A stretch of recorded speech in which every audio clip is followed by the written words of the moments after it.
war in the Middle East, famine in Africa. It's all the same. Hawk. But there are individual events in this year. Medicare. You can look back and you can go, that was a watershed. Apple Macintosh computers, Joe becomes knighted. And when we look at it in terms of the Bjelke-Petersen era, this is the pinnacle. This is the top of the Bjelke-Petersen era.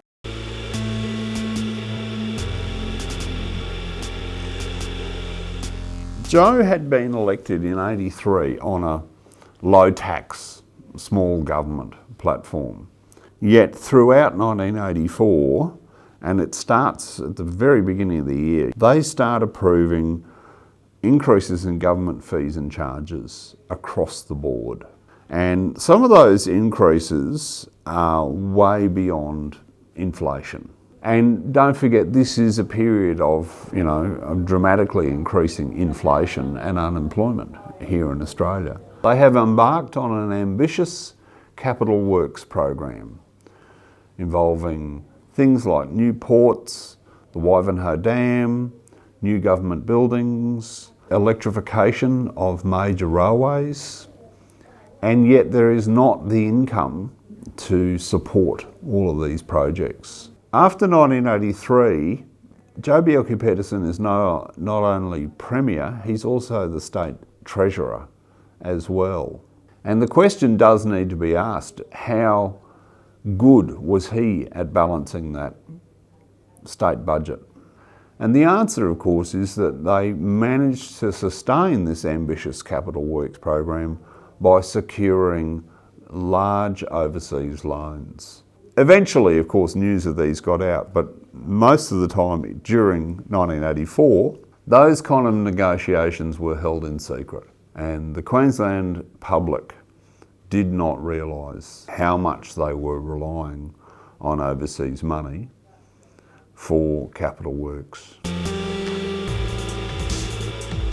Joe wants to open a technology museum at Coomera, and he's going to buy a collection of vintage aeroplanes to start that off, and he really pushes that one hard until they just realise they don't have the money. The Queensland Museum has only in the last few years begun divesting the items that were donated by the public for that technology museum that was never constructed. But he had really tried hard on that one, and that was going to be his big bicentenary gesture. Even though the Stradbroke Bridge had been talked about, 1984 is the year where Joe really gets determined that this is going to be built. And the proposal that comes up in the cabinet minutes is for a Korean company to be given freehold land at Stradbroke Island to build a satellite city in exchange for constructing the bridge. So it's a straight swap. You build the bridge, you get the land, you make the money. And the opposition to the bridge was what effectively stopped that proposal. I actually do wonder what might have happened if the bridge had ever been built, whether this Korean company actually could have afforded to build a satellite city. But it would be a very, very different island. It would look much more like the Gold Coast if that had gone ahead.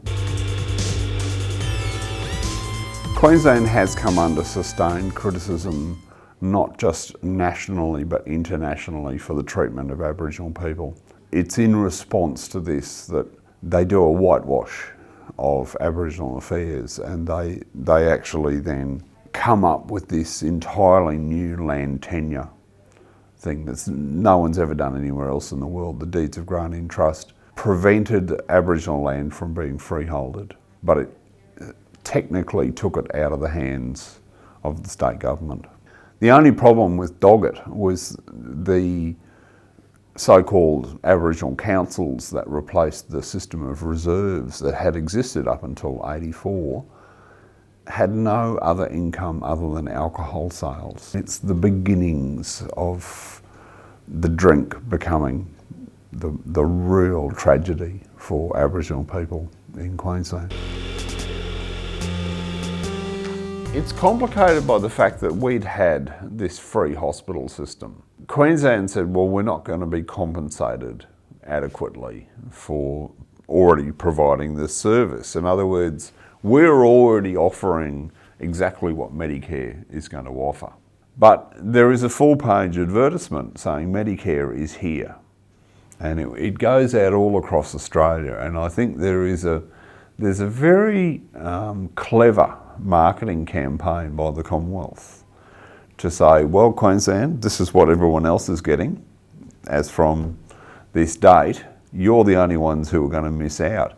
Yes, you may have free hospitals, but you're going to have to continue to pay every time you go to visit your private GP. So I think Queenslanders very quickly realised that they were missing out. And that's when I think Joe just does a complete somersault and agrees. His argument was always by holding out he would get a better deal for Queensland. But there's no evidence with Medicare that he actually achieved anything. When Bjelke-Petersen switches all government advertising from Queensland newspapers and the Courier Mail to Murdoch's Sunday Sun, one after another, government departments, institutions and educational bodies ask for an exemption. They want to keep advertising in the Courier Mail because they say, well, this is where our audience is, not the Sunday Sun. They are blocked systematically, one after another. Courier Mail actually did investigative journalism. You can tell that the Courier Mail take it really seriously. They're asking, what's this? And Joe comes straight out. He says, I'm teaching you a lesson. You know, you've been getting, ideas beyond your station, and this is how I'm going to reduce you to size. And he drives that. It's him, nobody else in cabinet. The issue here is you've got big inflation. So unions are constantly trying to keep up with the cost of living. Government is having to constantly increase fees and charges and blaming it on increased wages. The unions are saying, well, the only reason we have to increase wages is simply because of fees and charges. The cost of living keeps going up. There is very much an element of a vicious circle in this one. The government is trying to short circuit it, if you'll excuse the awful pun, by introducing contract labour. And we start to see the beginnings of that casualisation, that contracting of the workforce.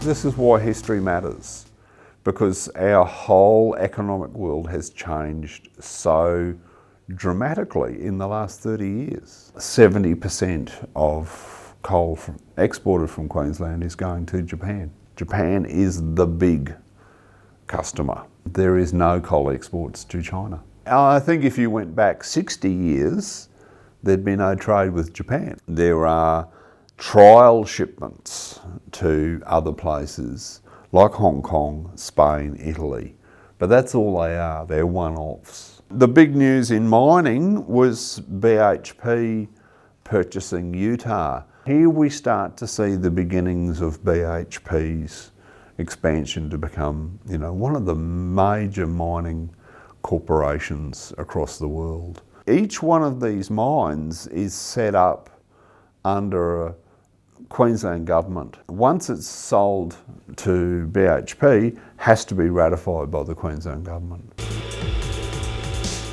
There are allegations that there is child pornography and child prostitution happening in Brisbane. The government denies it, the police commissioner says no. The Courier Mail goes and stakes out a house at Kelvin Grove where young male prostitutes are employed. And they publish quite detailed accounts of their inquiries on page 1 of the Courier Mail. And I think Brisbane people are left in absolutely no doubt that there is prostitution and there is corruption happening within Brisbane quite openly, quite blatantly. And it's not helped when the police media individual, Dave Moore, is charged with procuring young boys for sexual purposes. He's appeared on television. He's on children's TV shows. He had been selected as the chaperone for a group of young Queensland teenagers who went on a trip to Hong Kong in 1983. He and a number of other characters are found to be part of a very well organised and well entrenched child sex ring. And the end of 1984 through December, this starts to come out. Lewis goes into full-blown denial.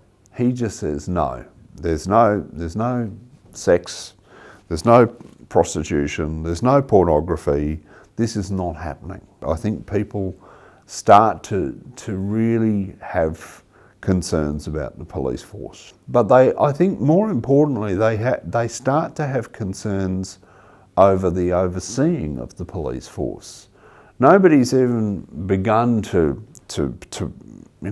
hint at the corruption that comes out in Fitzgerald, but there is a nervousness creeps into the cabinet minutes that really shows that some of the politicians, particularly some of the older ones, were not comfortable with what was going on.